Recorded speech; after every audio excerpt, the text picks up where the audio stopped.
You ask Tiger to solve. This deals with linear equations with one unknown.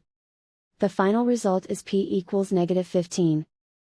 Let's solve it step by step. Group all constants on the right side of the equation. Add 45 to both sides. Simplify the arithmetic.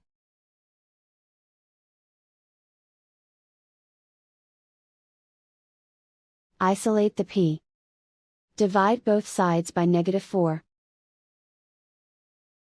Cancel out the negatives. Simplify the fraction. Move the negative sign from the denominator to the numerator.